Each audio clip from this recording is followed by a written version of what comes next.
So, hi everyone. My name is Quan. I joined Place in 2019. I had known Cynthia pretty much, I believe, since 2016, 2017, something like that. And I had interned at AWA, the Asian American Women's Artists Association, and really dove straight into it. I have been in Asian American studies and Asian American communities for quite some time. And so when Cynthia had asked me, would you want to join? It was something that I was definitely interested in. However, I felt I didn't have enough, we'll say, quote unquote, trauma to go through it. I felt like, when we think of trauma, it's something else. And I felt like I didn't qualify for it. And so Cynthia had very, very patiently explained to me that trauma comes in all shapes and sizes, and I should not let that deter me. And so this was the piece that actually came out of Place in 2020 during the pandemic. My grandfather had just passed about a year before, and I spent a lot of that time really processing that. And so Cynthia had mentioned that there are more or less three stages that people in Place go through. One, which is exploring family patterns, and then doing art, and then being able to really put that into your community. And I've been doing art since I was at least 5 years old. This is a comic that I did when I was in high school. Being able to just express myself and being able to use comics as a medium for self-exploration was really fundamental to me, not only feeling like I had a place in high school, but just being able to understand that there's many ways of being. I continue to do comics. I post a lot of those comics on Instagram or on Facebook, and being able to start sharing that with other people on social media was such a huge revelation, because there were a lot of people who, were able to connect to it. And I was really surprised. And there would be times where I would post these, more depressing kind of comics, and that people would reach out. It was just really, really touching for me to realize that people actually read them, people really cared and wanted to make sure that I was okay at all times. And I don't think I was used to people checking in like that. Currently, I am working on curriculum for elementary and middle school classrooms. These are a few of those posters. And some of those ideas is basically to tell the history of many different groups of people. I work to try and make this information as accessible as possible. It's something that I want to make sure that even though you're not Asian, that there's always a sense of solidarity and empathy with other groups. And so going along with the self-agency, the third stage of Place, a lot of those ideas is really encouraging people to observe, to reflect on their own upbringings, to be able to use it almost as if it's this very masterful I spy, and then challenging each other to think further or think beyond. And so with that, a lot of my work has been around my own experience, has been around a lot of giving back to the community. And it was actually the family patterns, surprisingly, that really tripped me up, I'd say. I knew my family story. I had learned it from a very early age. And it was something that I hadn't I never really went further into it. And so instead of going from 1, 2, 3 in stages, I went 2, 3, and then 1. And I'm constantly going back to it. At this point, it's been about 2 years since Place, and I'm constantly, especially now that I'm planning a wedding, I'm wrestling with it and trying to figure out how it best suits me or how I can begin to mix things up. And so I created a performative piece. I hope you don't mind. And yeah, I'll just run through it, and I hope you enjoy. Hi, I'm Katie, and this is me. I teach Asian American history at City College. I'm a comic artist. I freelance. I also run a small business. I've never held down a full-time job for over a year, and I never plan to. I've been told that I don't live in the real world. When I think of healing, I think there's nothing wrong with me. I'm the oldest of 3 kids, lawyer, environmental engineer. And this is my mom. She works in nonprofit childcare. And that's my dad. He's retired. He has a background in finance and public health. And that's Katsu. She's my dad's dog. I'm 3rd generation Chinese American, meaning my grandparents moved to the United States. My mama and yeye came in the 1930s and 1940s. To me, they were American Gothic. I didn't know much about them.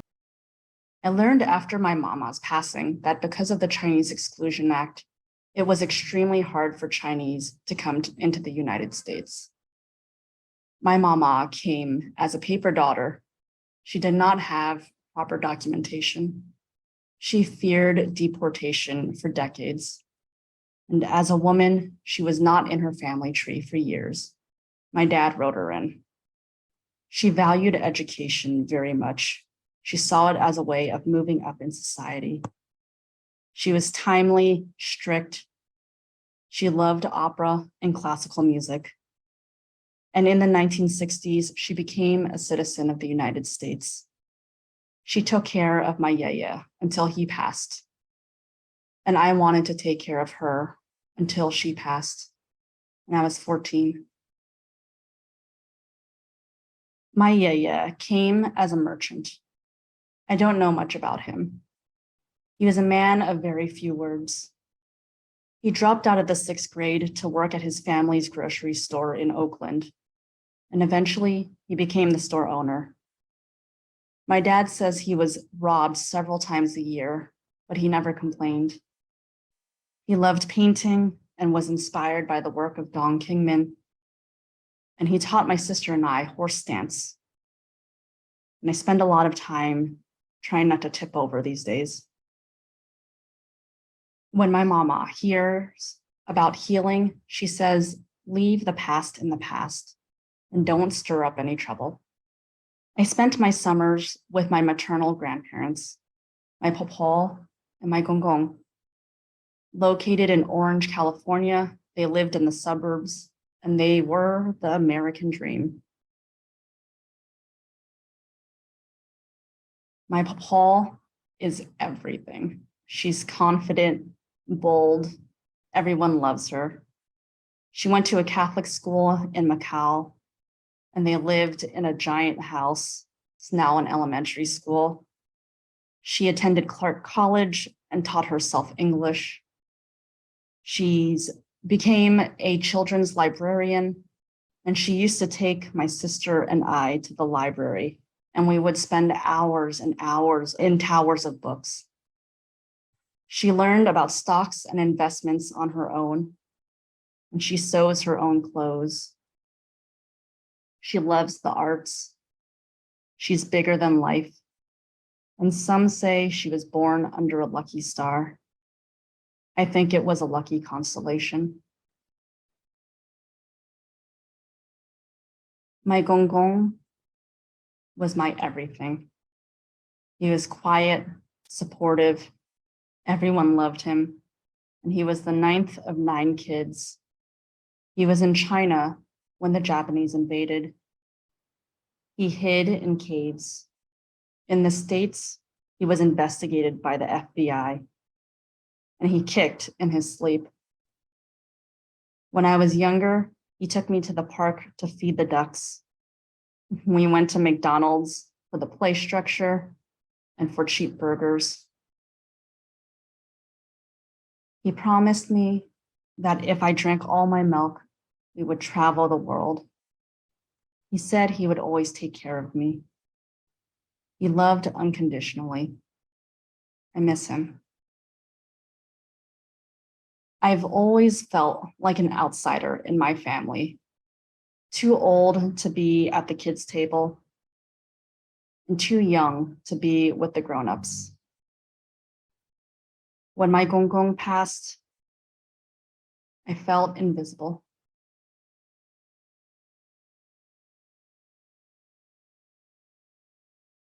When my family talks of healing, they speak of luxury. Healing is a luxury even we can't afford. When my mom thinks of healing, she thinks it's too touchy-feely, not enough action. I bury myself in work, and this is where I feel wanted. See, I was taught that there were two types of people, Yao Yong and Mo Yong, useful and not useful. Right now, my to-do list is filled with incomplete tasks. I am planning 5 new syllabi. I'm organizing a wedding. I'm creating a 3, 4, 5-year strategic plan. I'm producing a future. I'm making stuff. I'm doing stuff. I'm saying stuff. I'm creating something brand new to show you I'm being useful. I believe learning about my family history changed everything. I was suddenly part of a legacy of artists and teachers. Community service and leadership courses through my body. The love for history runs in my blood. I learned of all the good things that were passed down through the generations. There are also a lot of bad things that were handed down. And sometimes these things blur.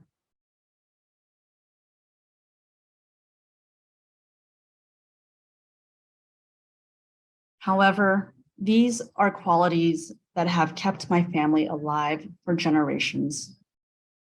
Good or bad, they were defense mechanisms to keep us going. And if we want to keep going, that's okay. But if we want to improve our way of life, it may be time to reevaluate, critique, analyze, and rest.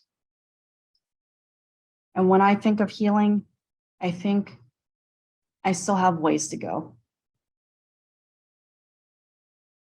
Thank you.